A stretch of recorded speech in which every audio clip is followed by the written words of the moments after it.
This morning we're going to take one rib out of the jig and put the plates on the other. This is how the process ends up after you've got the new rib in the jig and the plates on the back side of the one that's come out. So what I'm going to do here is get started. First thing I do is take all the clothespins off,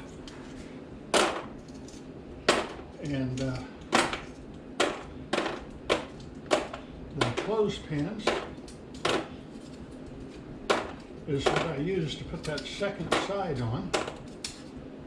I've modified them to make sure that all of them will open up and reach over the 1/4 inch piece of plywood, because some of them don't seem to open as wide as others. So I had to modify some of them.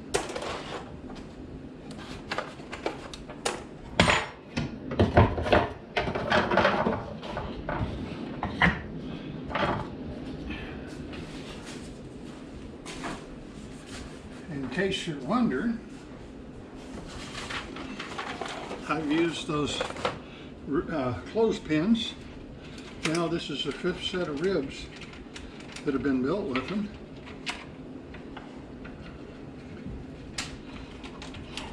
So they're nothing new, nothing fancy.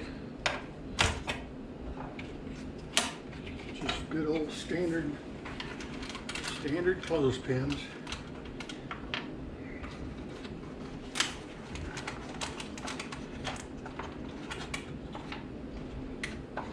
The reason I clamp everything in place is I don't like staples. Before I built my first rib, I done some experimenting and testing to see what I liked and what I didn't like. And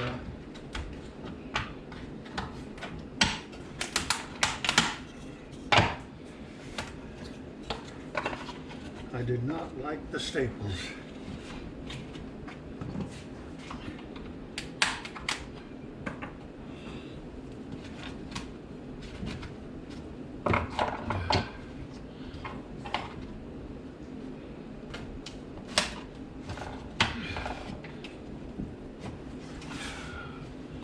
Now,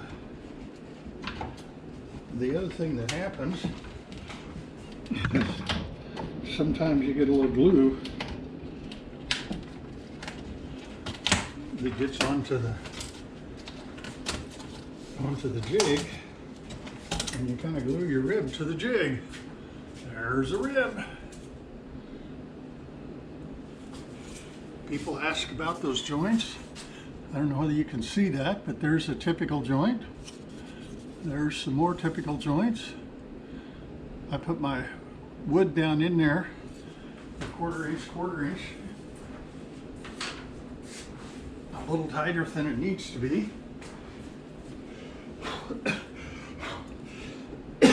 Because those gussets carry the load. The 1/4 to 1/4 glue in the rib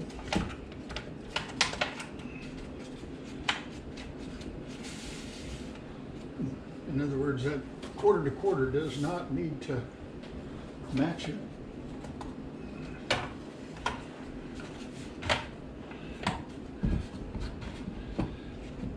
Okay.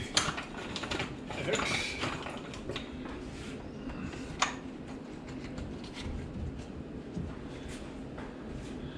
That was Y. This is X. P. Okay. D. And G. And R. Oh, let's see. R.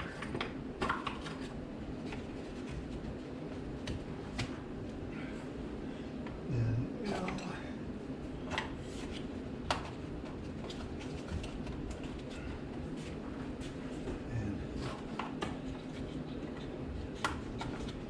Okay.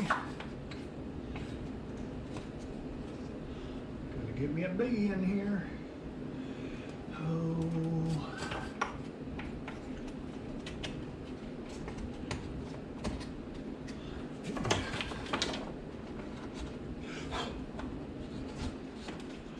Whoops.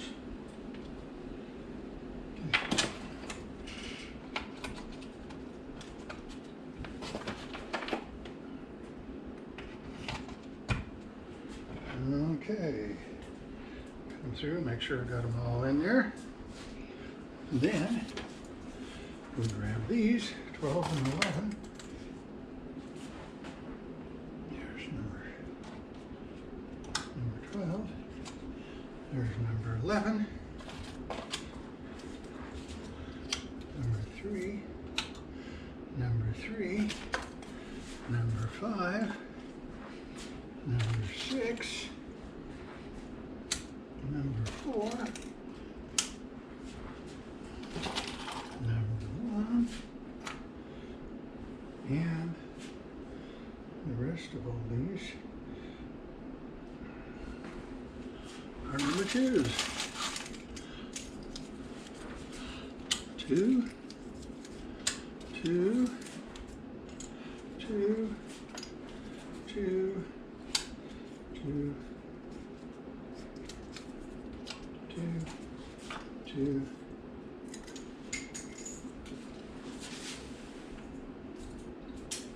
and 2.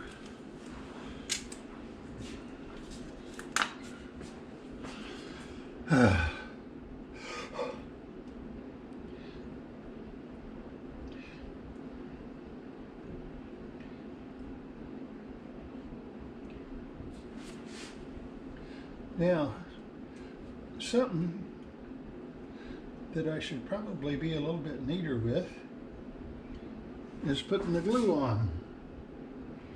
But I tell you what,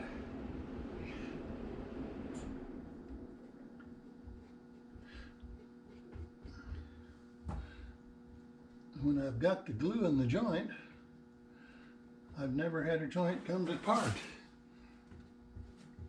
But I'm aware of situations where people can get too carried away trying to be real careful with the glue and end up where maybe the joint don't want to stay together.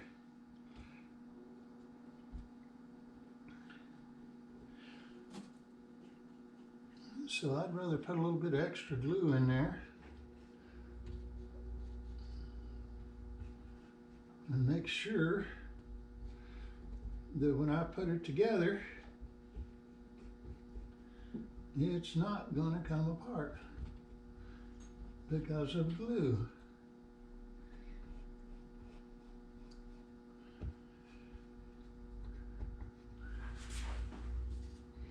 Now,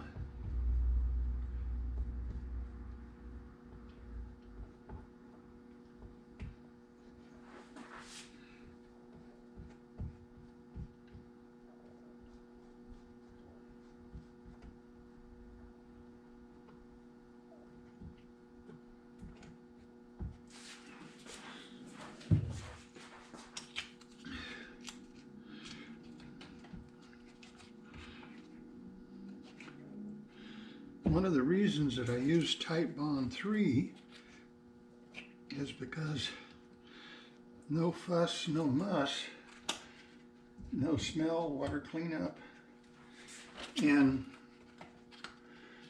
I can get it all over my fingers. It comes right off.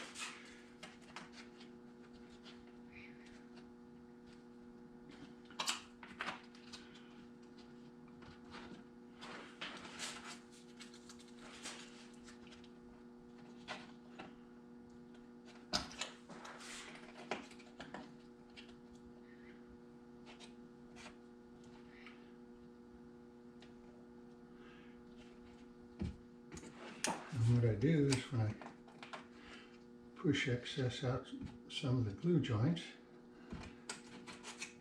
I take and I just wipe it onto this board below me here.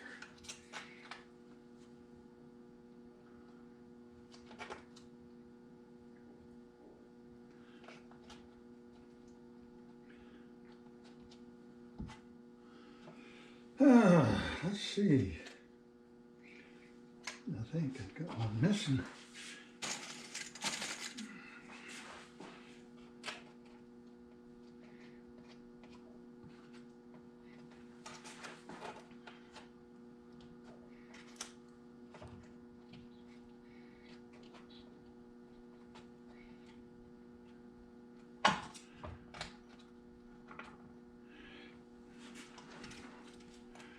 Now,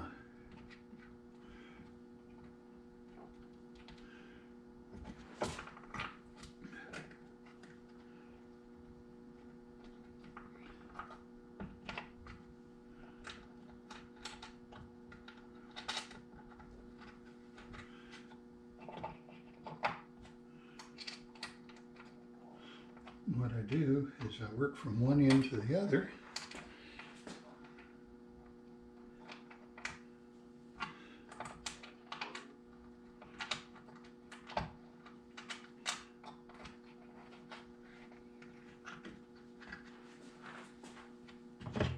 You make a last check before you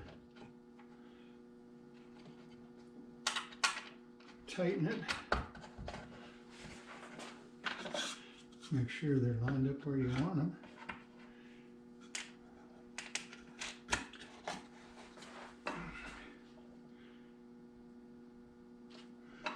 See that one there moved just a tad bit for whatever reason.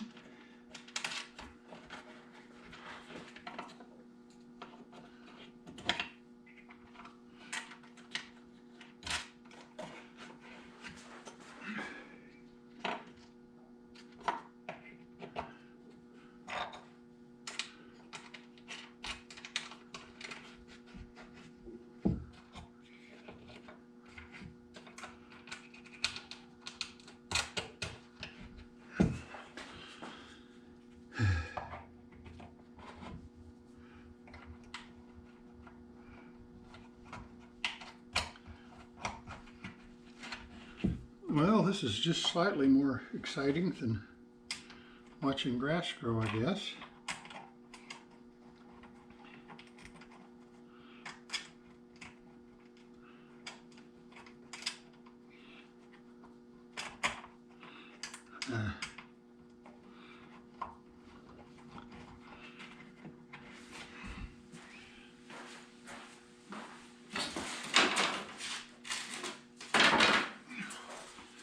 Now we grab that rib that we pulled out of here when we first started, and it goes up here.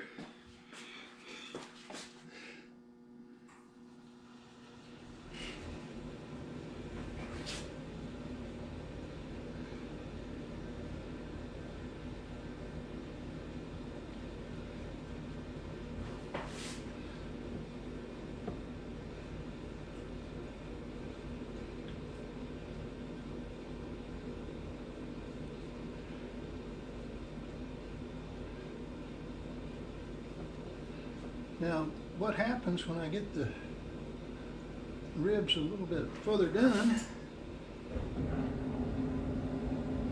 I'll take a sanding block and go through and remove any stuff I don't want, like this that's overhanging just a little bit. Just go through and remove those.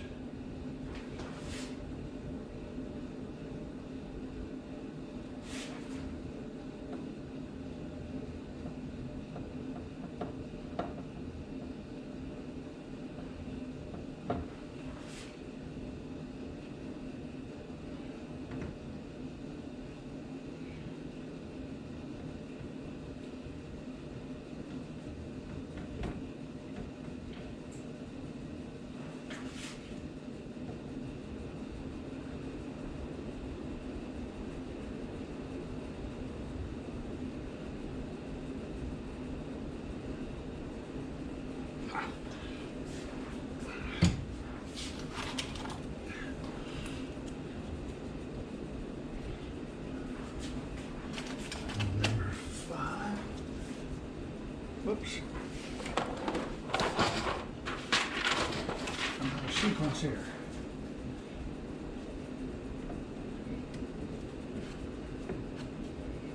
Number 5.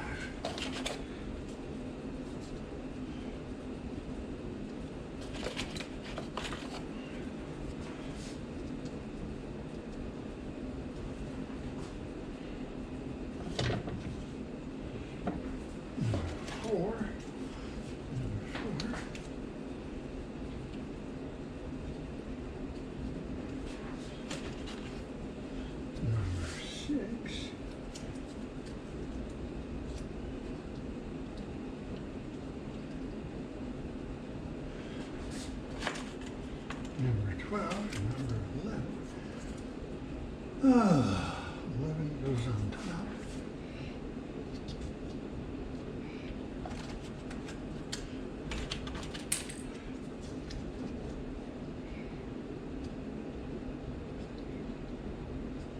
Okay, now we've got 90s.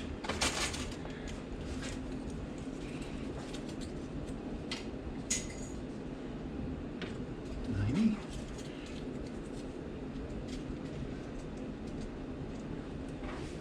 90.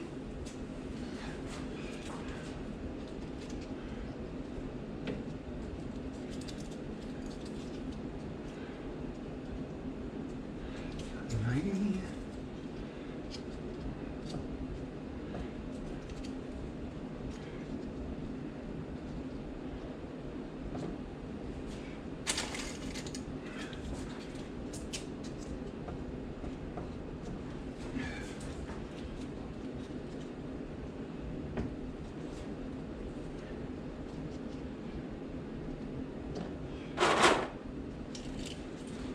Yeah.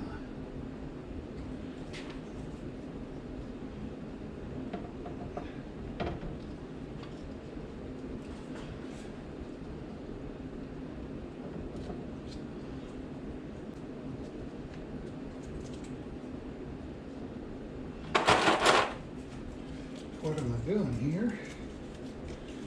I'm just putting these clothespins on to hold the glue, hold it together.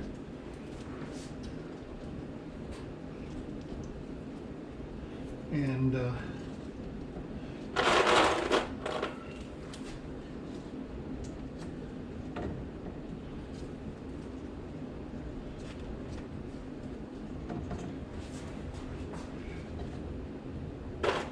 they seem to do a pretty nice job.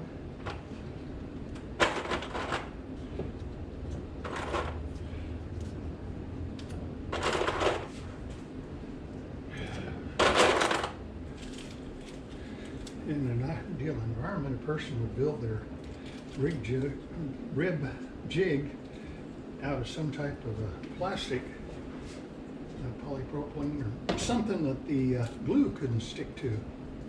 That would make it a lot neater, more user-friendly.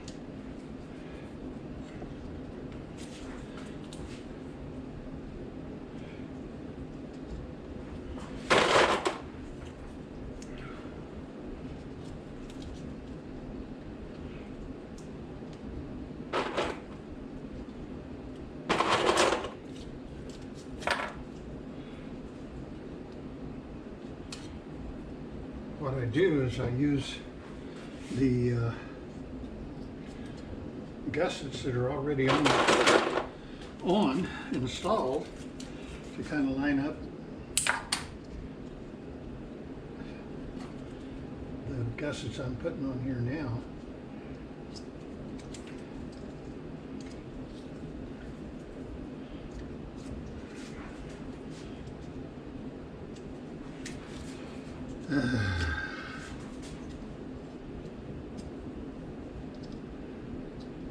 Yeah.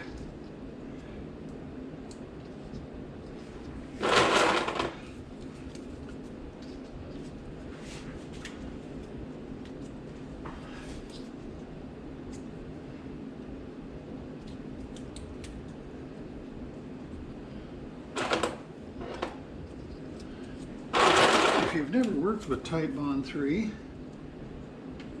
I built a lot of wood projects, tables, stuff like that, cabinets, using Type Bond 2. But the Type Bond 3, it's just a neat glue. It's doesn't set up extremely fast, but it does set up real nice. And once it's set up, I never tore anything but wood getting it apart. Okay, now I'm going to do a couple of things here. I'm going to take the camera and bring it around here, kind of give you a close-up.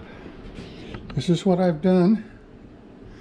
This is what my rib I just finished. Now on my table, I'm fairly tall, so I'm fortunate, but this is the 1/4 by 1/4 for the bottom. Those are the 1/4 by 1/4 for the top. The boxes, I have the boxes set aside with all my gussets in them. Each gusset has a number. Each part on the rib fixture has a number. The 1/4 by 1/4 each has a letter, and there's a letter on here. Let me move this out of the way.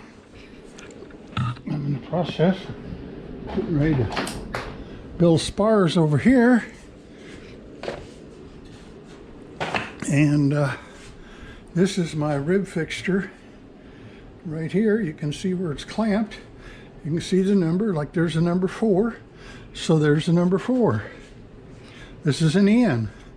That's an N. That's an L. There's an L.